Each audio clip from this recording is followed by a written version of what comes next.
आइए,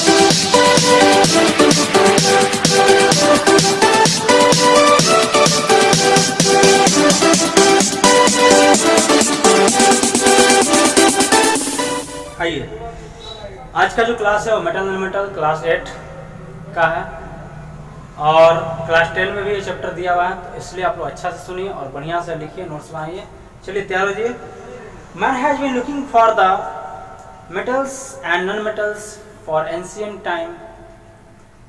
मनुष्य जो है प्राचीन समय में से, पुराने समय से मेटल्स और नॉन मेटल्स का डिस्कवर करते आ रहा है, खोजते आ रहा है, ताकि इसका यूज ज़्यादा से ज़्यादा हो सके। मेटल्स का वैसे ही बहुत सारा यूज है, उसके लिए हमारे अभी भी हम लोग जितने भी साइंटिस्ट लोग हैं अनेकों प्रकार के मेटल्स नॉन मेटल्स खोज में लगे हुए हैं, ताकि उसका एक एडवांसमेंट हो सके, एक नया टेक्नोलॉजी का डेवलपमेंट हो सके।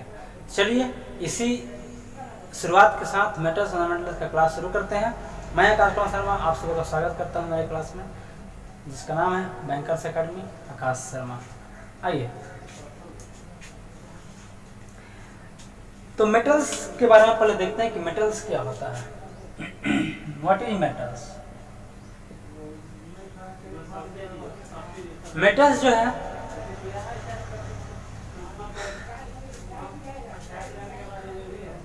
देखिए, एलिमेंट जो होता है वो बना होता है एटम से, ठीक है। एटम के अंदर 3 सब एटॉमिक पार्टिकल्स होते हैं, इलेक्ट्रॉन, प्रोटॉन्स और न्यूट्रॉन्स। इलेक्ट्रॉन्स, प्रोटॉन्स, न्यूट्रॉन्स, ये 3 जो है सब एटॉमिक पार्टिकल्स हैं। और भी आगे जाएंगे तो और भी पार्टिकल्स हैं, लेकिन उससे हमको मतलब नहीं है। क्लास 8 का ही लेवल का पढ़ाई करना, बहुत ज़्यादा एडवांस नहीं जाना है। आपको जितना जरूरत है मैं वो दे रहा हूँ। तो देखिए, एलिमेंट जो है एलिमेंट जो है एटम से बना होता है। अगर एक एलिमेंट की बात करें, जैसे कॉपर हो गया, कॉपर क्या एलिमेंट है? मान लीजिए कॉपर है, कॉपर का कोई मेटल्स है, इसके अंदर बहुत सारे एटम्स हैं, हजारों एटम्स हैं, ठीक है। इसके अंदर हजारों एटम्स हैं और हजारों एटम्स में इलेक्ट्रॉन्स, प्रोटॉन्स, न्यूट्रॉन्स हैं। बहुत सारे इलेक्ट्रॉन्स होंगे, इसका मतलब इसमें बहुत सारे प्रोटॉन्स होंगे, बहुत सारे न्यूट्रॉन्स होंगे, ठीक ना। तो हमको प्रोटॉन्स और न्यूट्रॉन्स से अभी मतलब नहीं है, हमको मतलब सिर्फ इलेक्ट्रॉन से, ठीक ना। वैसे बता दूं फॉर नॉलेज प्रोटॉन्स में पॉजिटिव चार्ज होता है, इलेक्ट्रॉन्स में नेगेटिव चार्ज होता है और न्यूट्रॉन्स में कोई चार्ज नहीं होता है, जीरो होता है। न्यूट्रॉन्स में जीरो चार्ज होता है, ठीक ना। तो इलेक्ट्रॉन्स नेगेटिव होता है, इसलिए इसका नाम है इलेक्ट्रॉन्स। इलेक्ट्रॉन्स का मतलब होता है हैविंग नेगेटिव चार्ज, प्रोटॉन्स का मतलब होता है हैविंग पॉजिटिव चार्ज, न्यूट्रॉन्स का मतलब होता है न्यूट्रल, मतलब no charge, having no charge, neither positive nor negative. देखिए, ये सारे एटम्स में आउटर मोस्ट सेल में मैंने वीडियो लोड किया है, देख लीजिएगा, इलेक्ट्रॉनिक कॉन्फ़िगरेशन, उसमें आप लोग को अच्छा जानकारी मिल सकता है। इलेक्ट्रॉन जो है आउटर मोस्ट सेल में रिवॉल्व करता है और वो जो इलेक्ट्रॉन्स होता है उसको बोलते हैं वैलेंस इलेक्ट्रॉन्स, और जो आउटर मोस्ट सेल होता है उसको बोलते हैं वो valence shell. Outermost shell को वैलेंस सेल बोलते हैं और आउटर मोस्ट सेल में जो इलेक्ट्रॉन्स रहता है उसको बोलते हैं वैलेंस इलेक्ट्रॉन्स, ठीक है। अब देखिए, बात करते हैं मेटल्स की। तो जितने भी एलिमेंट हैं और उसके अंदर जो भी एटम्स हैं, तो जिस एटम्स का टेंडेंसी इलेक्ट्रॉन्स लूज करने का होता है, इलेक्ट्रॉन्स देने का होता है, ठीक ना, इलेक्ट्रॉन्स त्यागने का होता है, उसको बोलते हैं हम लोग मेटल्स। मतलब जिस एलिमेंट के एटम में इलेक्ट्रॉन्स डोनेट करने का कैपेसिटी होता है, इलेक्ट्रॉन्स लूज करने का कैपेसिटी होता है, दूसरे को इलेक्ट्रॉन्स देने का कैपेसिटी होता है, उसको बोलते हैं हम लोग, उस एलिमेंट को बोलते हैं हम लोग मेटल्स। एग्जाम्पल के लिए सोडियम का एटॉमिक नंबर देखिए, आपको 20 तक 8 क्लास में कम से कम 20 तक 20 तक आप लोग याद कर लीजिए एलिमेंट का नाम एटॉमिक नंबर के साथ। तो सोडियम जो 11 नंबर पर आता है। अगर हम इसका कॉन्फ़िगरेशन करेंगे, इलेक्ट्रॉनिक कॉन्फ़िगरेशन करेंगे सेल के अकॉर्डिंग, इसको लिखते हैं हम लोग 2, 8 और 1, 2, 8, 1, 11 हो गया। ये इलेक्ट्रॉन्स है। के सेल में 2 इलेक्ट्रॉन्स होते हैं एल में 8 होते हैं, एम में 1 होते हैं। तो सबसे आउटर मोस्ट सेल कौन सा हुआ? एम होगा। M is the outermost shell, मतलब इसको लोग वैलेंस सेल बोलते हैं। क्या कहलाता है ये कहलाता है वैलेंस सेल। और इस वैलेंस सेल में इलेक्ट्रॉन्स कितने हैं? 1 है, तो इसको बोलते हैं वैलेंस इलेक्ट्रॉन। क्या बोलते हैं? वैलेंस इलेक्ट्रॉन बोलते हैं। और चूंकि ये इलेक्ट्रॉन्स, वैलेंस इलेक्ट्रॉन्स का संख्या 1 है, इसलिए हम इसको वैलेंसी भी बोल सकते हैं। ध्यान से सुनिएगा मैं जो बोल रहा हूँ। आउटर मोस्ट सेल को बोलते हैं valence shell. Outermost shell में जो इलेक्ट्रॉन्स प्रेजेंट है उसको बोलते हैं वैलेंस इलेक्ट्रॉन्स। और वो इलेक्ट्रॉन्स का अगर संख्या 1, 2 और 3 रहेगा, इलेक्ट्रॉन्स का संख्या 1, 2 और 3 रहेगा, उसको हम बोलते हैं वैलेंसी और वैलेंस इलेक्ट्रॉन्स दोनों है। ठीक है, तो देखिए इसको नोट करते जाइएगा आप लोग। चलिए इसको पता नहीं। तो यहाँ पर आउटर मोस्ट सेल में 1 इलेक्ट्रॉन्स प्रेजेंट है, जिसको हम वैलेंस सेल बोलते हैं, वैलेंसी बोलते हैं। तो ये 1 इलेक्ट्रॉन्स क्या करेगा? ये लूज कर देगा। क्यों लूज करेगा? वही क्योंकि हर एटम चाहता है, ये क्या सोडियम के एक एटम का, ये मैंने लिखा है कॉन्फ़िगरेशन, ठीक ना।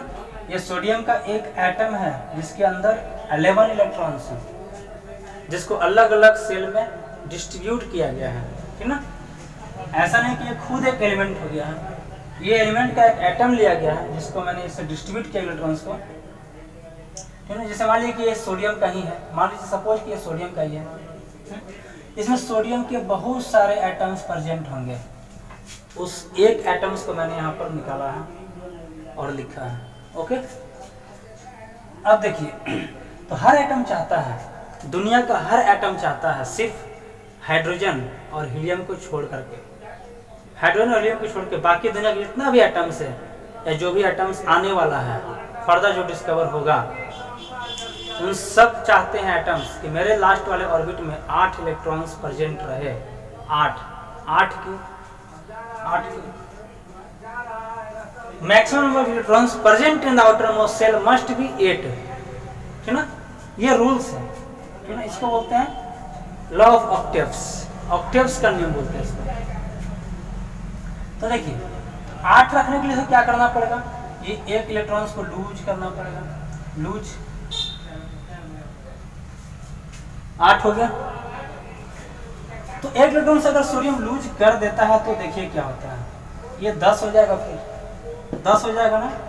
यहाँ से मैंने एक इलेक्ट्रॉन को निकाल दिया, माइनस कर दिया, एक इलेक्ट्रॉन से निकल गया, तो सोडियम पर कितना हो गया? देखिए अभी यहाँ पर 11 था, ठीक है। एक इलेक्ट्रॉन से निकल गया, कितना हो गया? 10 हो गया। और जब एक इलेक्ट्रॉन से निकल गया तो इस पर एक प्लस आ जाता है, एक प्लस आ जाता है, ठीक है। कहाँ से आता है ये मैं आगे क्लास में बताऊंगा, अभी 8 क्लास को इतना डिटेल्स में नहीं जाना, फिर भी मैं कोशिश कर रहा हूँ कि समझा दूँ आप लोग को, ठीक ना। एक प्लस आता है, ठीक है। उसी प्रकार से तो देखिए प्लस आ गया, अगर 2 इलेक्ट्रॉन्स लूज किया होता तो 2 प्लस आता, और अगर 3 इलेक्ट्रॉन्स लूज किया होता तो 3 प्लस आता। 1 प्लस 2 प्लस और 3 प्लस तक ही होता है, ठीक ना। एक और एग्जांपल लेते हैं हम कॉपर का, ठीक है। ये कैल्शियम का एग्जांपल लेते हैं। कैल्शियम तो 20 तक आता है, आपको 20 तक ही बताना है। कॉपर जो 29 में चला जाएगा, कैल्शियम जो है 20 नंबर पर आता है। आप लोग ये याद कर लीजिएगा ताकि अच्छा समझ आ सके। हमने यहाँ पर देख दिया KLM, ठीक ना। 4 सेल होते हैं, तो 2 इसमें 2 होते हैं, इसमें 8 होते हैं। अभी कितने हो गए? 10। पूरा कितना करना है? 20 करना है। फिर ऐड कर दिया, कितना हो गया? 18 हो गया। फिर 2 कर दिया, 20 हो गया। 20 हो गया। नियम क्या है? हर एटम चाहता है कि उसका आउटर मोस्ट सेल में 8 इलेक्ट्रॉन्स रहे, तो ये 2 इलेक्ट्रॉन्स को लूज कर देगा। मतलब कैल्शियम से अभी 20 था, इसमें से 2 इलेक्ट्रॉन्स माइनस हो गया, यहाँ पर 1 इलेक्ट्रॉन माइनस हुआ था, यहाँ 2 इलेक्ट्रॉन्स माइनस हो गया, तो यहाँ पर क्या हो जाएगा? यहाँ पर हो जाएगा 18, यहाँ पर क्या हो गया था? 10, 11 से 1 घट गया, 20 से 2 घट गया 18, और यहाँ पर 2 प्लस आएंगे। अब 2 प्लस या तो ऐसे लिखिए और या फिर ऐसे लिखिए, 2 प्लस या प्लस प्लस, एक ही बात होता है, ठीक ना। तो कैल्शियम हो गया या सोडियम हो गया, और एक एग्जाम्पल लेते हैं एल्यूमिनियम का, ठीक ना। यहाँ पर देखिए, यहाँ पर रहता है एल्यूमिनियम का एग्जाम्पल। एल्यूमिनियम जो है वो आता है 13 नंबर में। अगर हम इसका इलेक्ट्रॉन डिस्ट्रीब्यूट करेंगे तो 2, 8 और 3 होता है, ठीक है। 2, 8 और 3 होता है। अब इसको 8 पूरा करने के लिए 3 लूज करना पड़ेगा। आपके दिमाग में एक सवाल आता होगा कि 3 लूज क्यों करेंगे, 5 ले क्यों ले सकते हैं? ले सकते हैं, जरूर ले सकते हैं, लेकिन लेने में उसको बहुत ज़्यादा एनर्जी लूज करना पड़ेगा, ठीक ना। लेने के लिए बहुत ज़्यादा एनर्जी लूज करना पड़ेगा। बताइए, हम जनरल एग्जांपल देते हैं। अगर आपको 100 रुपीज़ पूरा करना, अपने पिग्गी बैंक में 100 रुपीज़ पूरा करना और आपके पास 98 रुपीज़ है, ठीक ना। आपको 100 रुपीज़ ही पूरा करना है,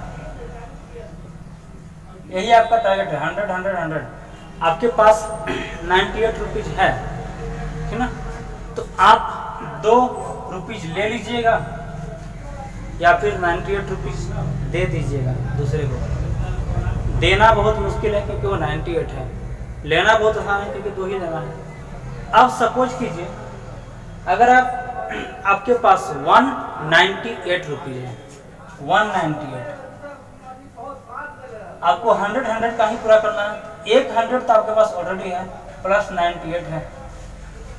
अब बताइए, आप 98 दूसरे को दे दीजिएगा या 2 ले लीजिएगा? आप 2 ले लीजिएगा क्योंकि 2 लेना बहुत आसान है, आपको एनर्जी भी कम रहेगा, आपके ऊपर लोड भी कम रहेगा। 2 रुपये कर देना कितना आसान है, लेकिन 98 रुपये दे देना बहुत मुश्किल है, आपका तो जाने निकल जाएगा, है ना। तो चलिए, आइटम में भी कुछ ऐसा ही कहानी है। ये 5 लेने से बेहतरीन है, 5 का लोड इसके ऊपर आ जाएगा, अचानक 5 का लोड आ जाएगा, ठीक है, कर जाएगा ज़्यादा। इससे अच्छा है कि 3 दे दे, 1 दे दे या 2 दे दे।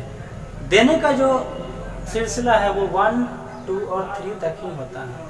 जिसके लास्ट में 4 इलेक्ट्रॉन्स होते हैं वो ना तो लूज करता है और ना ही गेन करता है, वो शेयर करता है। शेयर करता है क्लास 10 में कीजिएगा शेयर, ठीक ना। यहाँ पर देखिए, अभी शेयर नहीं करना, अभी यहाँ पढ़ना है। क्लास 10 का मैं वीडियो लोड किया हूँ, उसमें आप लोग देख लीजिएगा, ज़्यादा पढ़ना हो तो। ओके, तो 3 इलेक्ट्रॉन्स लूज कर दिया तो मैं इसको यहाँ पे ऐसे लिख देता हूँ, 13 है।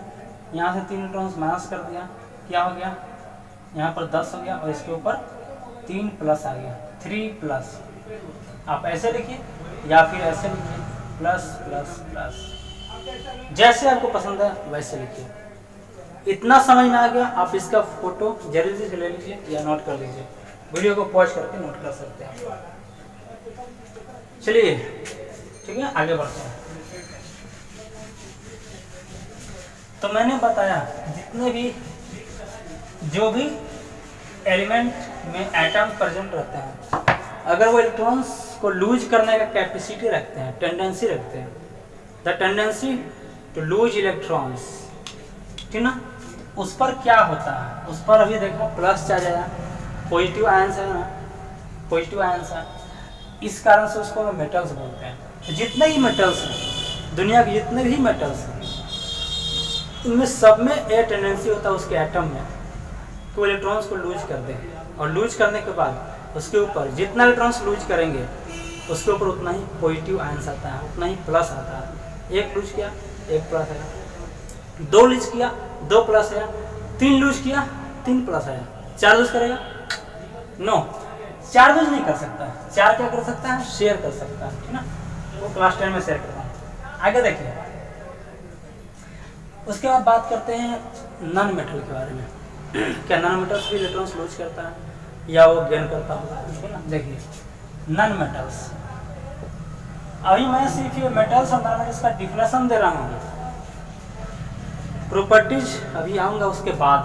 पहले इसका इंट्रोडक्शन कर दूँ ये है कैसे, तब ना पढ़ने में मजा आएगा।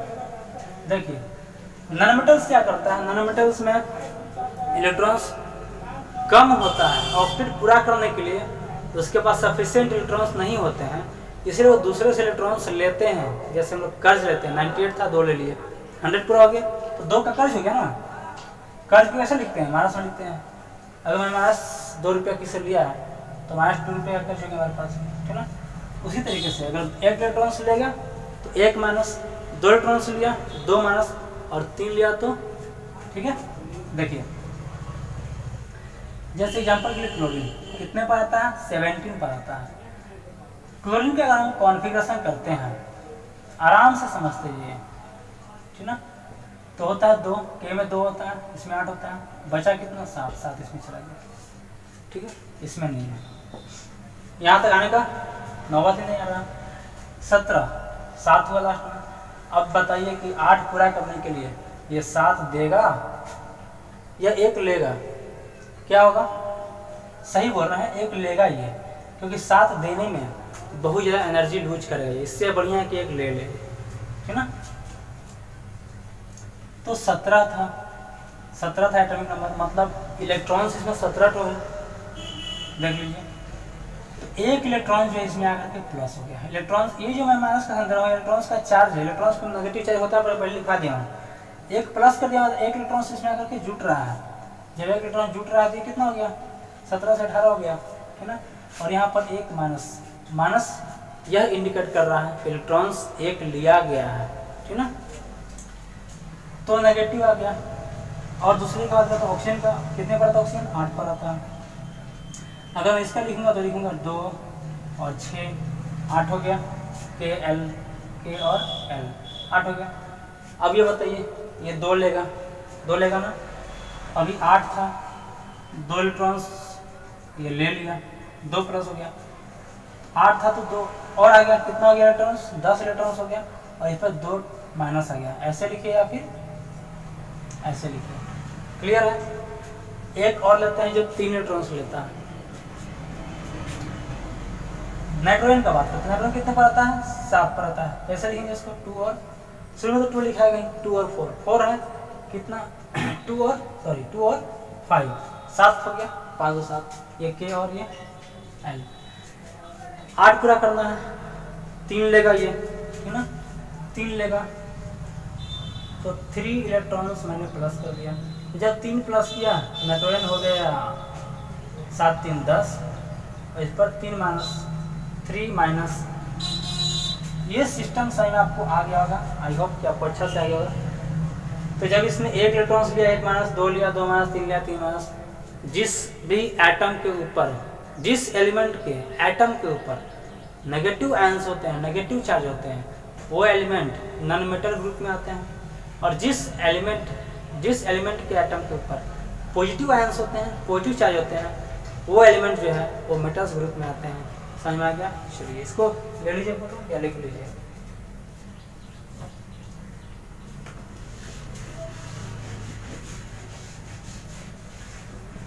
ये 2 बातें आपको समझ में आ गई, मेटल्स क्या होता है, नॉन मेटल्स क्या होता है। तो आपको मेटल को डिफाइन करना हो तो क्या कीजिएगा, नोट कर लीजिए, मैं रीड आउट कर देता हूँ, या फिर यहाँ पर बोर्ड में देखिएगा फ्लैश होगा। The elements whose atoms loses electrons to form positively charged and are called metals। वैसे एलिमेंट्स के एटम्स जो इलेक्ट्रॉन्स लूज करके पॉजिटिव चार्ज फॉर्म करते हैं अपने ऊपर, उसको हम बोलते हैं मेटल्स, ठीक ना। मेटल्स जो होता है वो जनरली हार्ड रहता है। मेटल्स क्या होता है, हार्ड रहता है और लस्ट्रस रहता है। लस्ट्रस मतलब चमक होता है, शाइन। और क्या होता है, ये मेलेबल होता है, डक्टाइल होता है, सोनरस होता है, ठीक ना। Good conductor of heat, good conductor of electricity, ठीक ना। Generally found in solid. कुछ ऐसे हैं, इसको एक्सपीरियंस से पढ़ेंगे फिर अभी हम लोग, ऐसा नहीं खत्म हो गया। दूसरी तरफ हाँ एग्जाम्पल से क्या हो जाएगा, एग्जाम्पल जो है कॉपर, हमारे ज़्यादातर भाई तो कॉपर है, आयरन है, एल्यूमिनियम है, गोल्ड है, चांदी है, सिल्वर है, मरकरी है, ठीक ना। मरकरी ही तो ऐसा एलिमेंट है, ऐसा मेटल्स है जो लिक्विड पे आता है, ठीक ना। आपको मैं दिखाऊंगा बोर्ड में भी। अब बात करते हैं नॉन मेटल्स की। दिखा तो मैंने दिया, इसका डिफिनेशन क्या होगा। नॉन मेटल्स का डिफिनेशन मेटल्स का बिल्कुल उल्टा होता है। मेटल्स में अभी मैंने बोला कि लूजेज इलेक्ट्रॉन्स, यहाँ पर गेन्स इलेक्ट्रॉन्स, ठीक ना, ये एक्सेप्ट इलेक्ट्रॉन्स।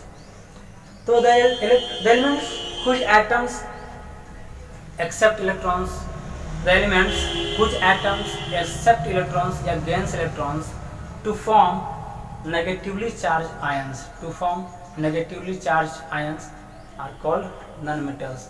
नॉन मेटल जो है जनरली हार्ड नहीं होते हैं, सॉफ्ट होते हैं। कुछ कुछ ऐसे हैं जैसे डायमंड है, तो नॉन मेटल है फिर भी हार्ड है, सबसे हार्ड वही है, ठीक ना। उसके अंदर नॉन मेटल जो है नॉन लचरस होते हैं, उसमें चमक नहीं होता है एक्सेप्ट आयोडीन, उसमें चमक होता है, ठीक ना। नॉन मेटल्स नॉन डक्टाइल होते हैं और नॉन मेलेबल होते हैं, ठीक है। और भी बहुत सारा है, एग्जाम्पल के लिए जितने भी गैस हैं, नाइट्रोजन, ऑक्सीजन, क्लोरीन, ठीक ना, ये ETC जितना भी सब है नॉन मेटल्स ही है, ठीक ना। आइए हम लोग बोर्ड पे आपको दिखाते हैं मेटल्स और नॉन मेटल्स कौन कौन से होते हैं। आपको यहाँ पर देखिए दिखाया जा रहा है, ठीक ना। आपको यहाँ पे दिख रहा होगा एक पीरियोडिक टेबल दिखाया गया है आपको, ठीक ना। इस पीरियोडिक टेबल में आपको दिख रहा होगा कि जो लेफ्ट साइड में है, ठीक ना, जो आपके लेफ्ट साइड में है, ठीक ना, जिसमें जो सबसे ज़्यादा कलर है आपको दिख रहा होगा, इसमें सबसे ज़्यादा जिसका कलर दिख रहा है वो सारे के सारे मेटल्स हैं। जो लेफ्ट साइड में सब मेटल्स हैं और जो राइट साइड में है, ठीक ना, वो सारे जो है नॉन मेटल्स ग्रुप में आते हैं। और एक बीच में देखिएगा एक अलग तरह का कलर है, जिग-जैग लाइन दिया हुआ है, जिसमें 7 एलिमेंट हैं। वो सातों एलिमेंट जो है वो जो है मेटलॉइड में आते हैं। मेटलॉइड का मतलब होता है जिसमें मेटल्स और नॉन मेटल्स दोनों का प्रॉपर्टीज पाया जाता है, ठीक है। ध्यान से देख लीजिए, फिर मैं आगे कंटिन्यू करूँगा और हो सके उसका आप लोग स्क्रीनशॉट ले सकते हैं, बाद में आराम से देखिएगा, मैं क्लास कंटिन्यू करूँगा, ओके।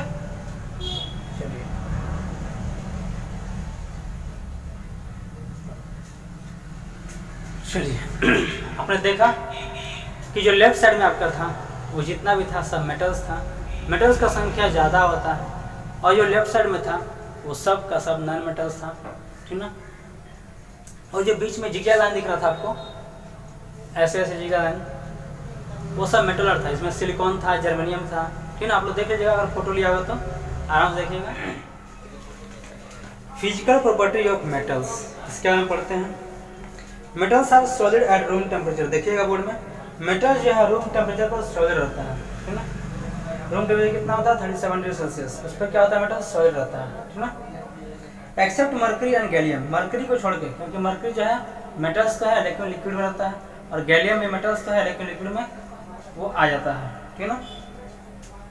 गैलियम जो है बॉडी टेम्परेचर पर ही लिक्विड में चेंज होता है। विच आर लिक्विड मेटल्स, जो लिक्विड मेटल्स कहलाते हैं। अगर लिक्विड मेटल्स का नाम लिखने के लिए आएगा तो मर्करी और गैलियम को लिख सकते हैं। दूसरा पॉइंट है metals are hard and strong, metals जो है हार्ड और स्ट्रॉन्ग रहता है।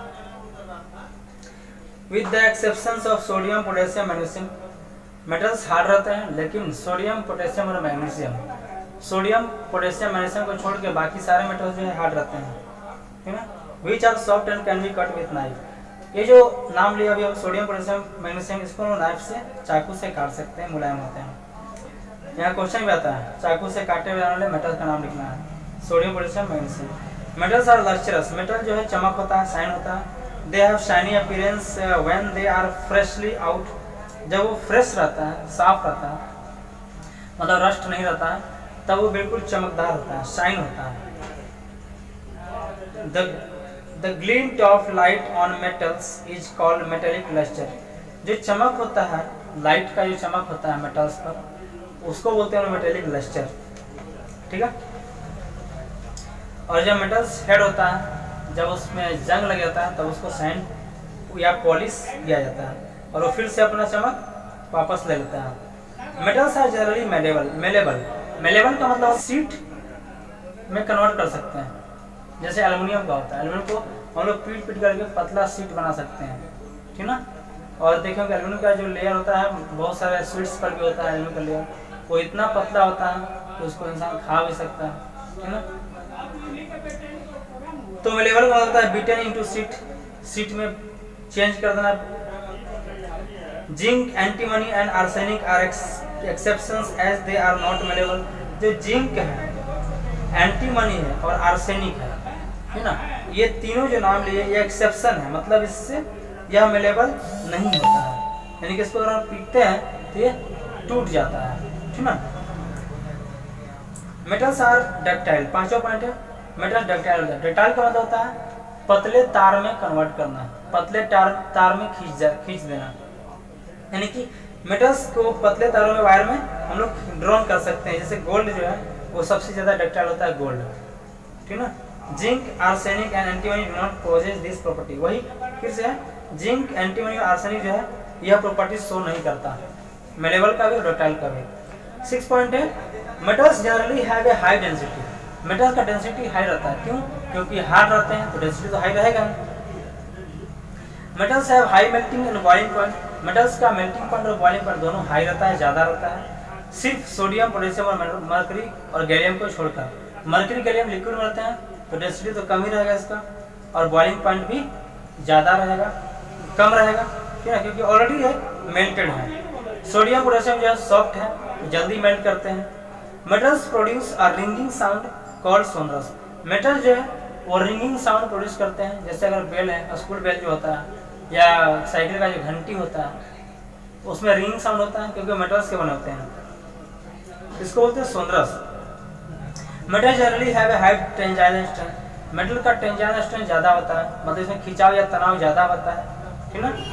यानी कि they can support heavy loads without breaking up. इस पे भारी लोड रखने के बावजूद भी ये टूटते नहीं है, ठीक ना, इसलिए इसको बोलते हैं टेंजाइल स्ट्रेंथ इसका ज़्यादा है।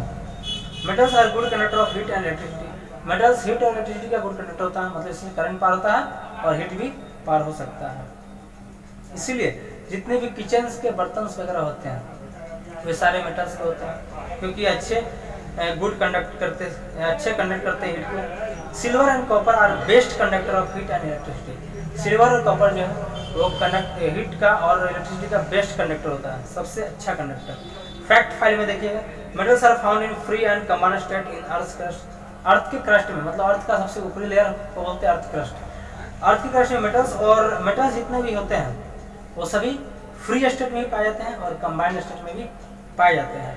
फ्री का मतलब होता है सिंगल एटम्स के रूप में पाना, और कंबाइंड का होता है दो या दो से अधिक एटम्स के रूप में पाया जाना,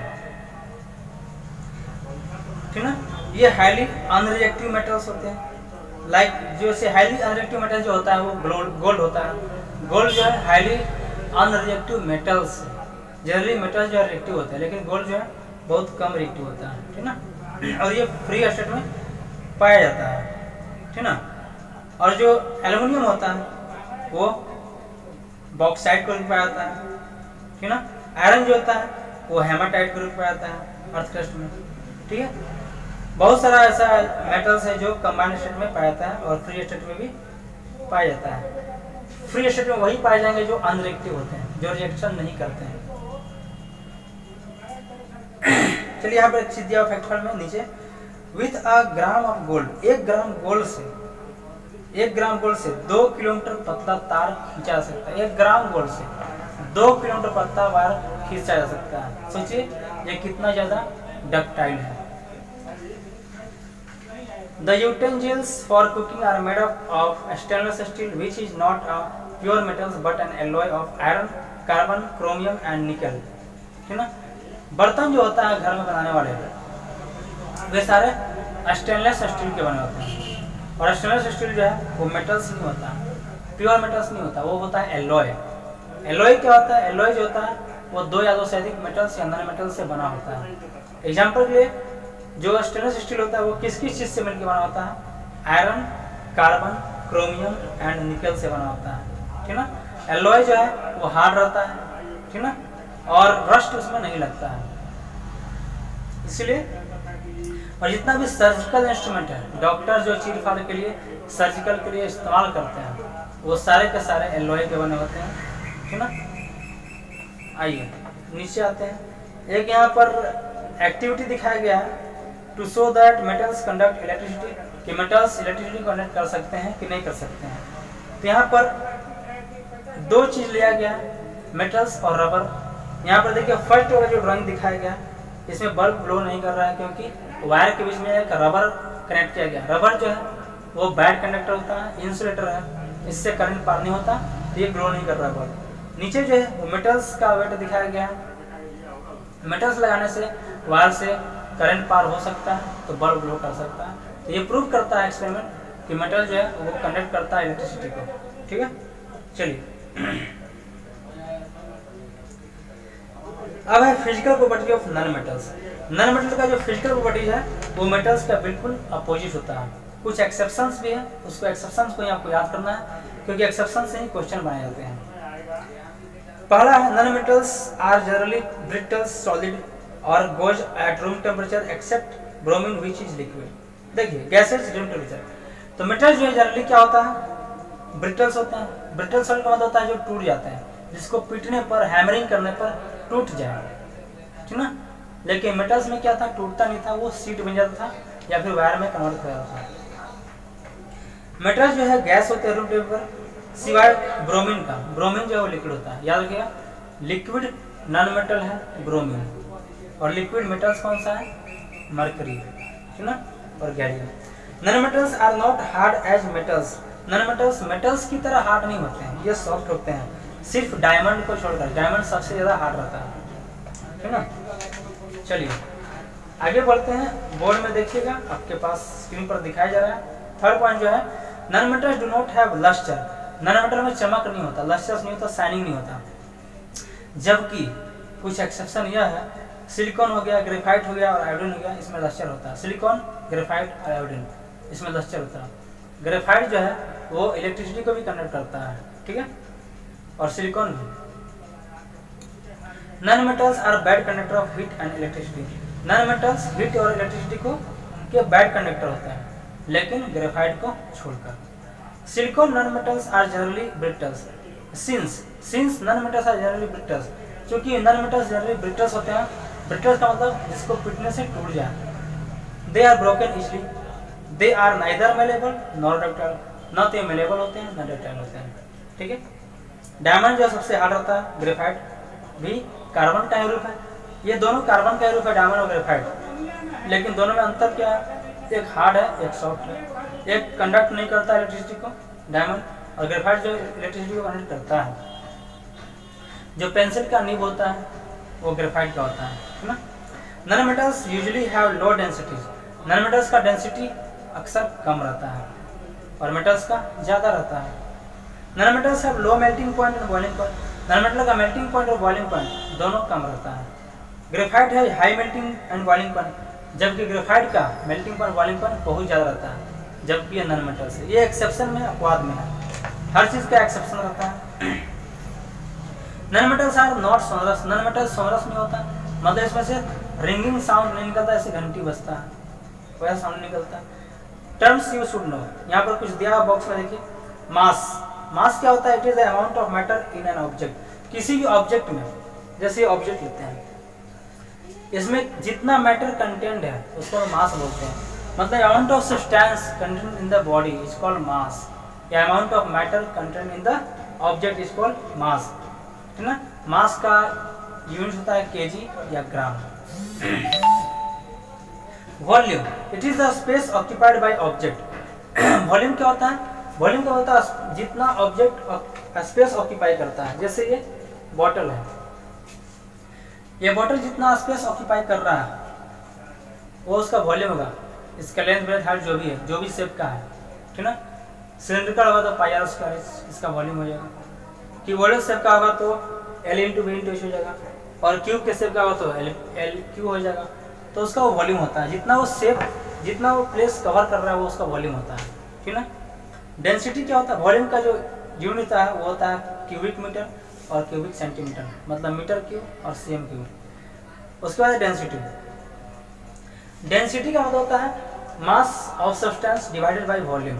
अगर किसी भी सब्सटेंस के मास को वॉल्यूम से डिवाइड कर देंगे, ठीक ना, डेंसिटी क्या होता है, मास बाई वॉल्यूम। डेंसिटी को हम लोग रो से लिखते हैं या आप लोग डी से लिखिए।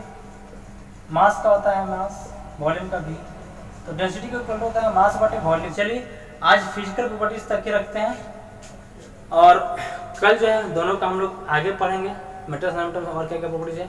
डिफरेंस चार्ट हम यहाँ पर दे देते हैं, दोनों में डिफरेंस क्या है देख लीजिए। और अच्छा से उसको लिख लीजिए या फिर उसका स्क्रीनशॉट ले लीजिएगा। चलिए देखिए, थैंक यू।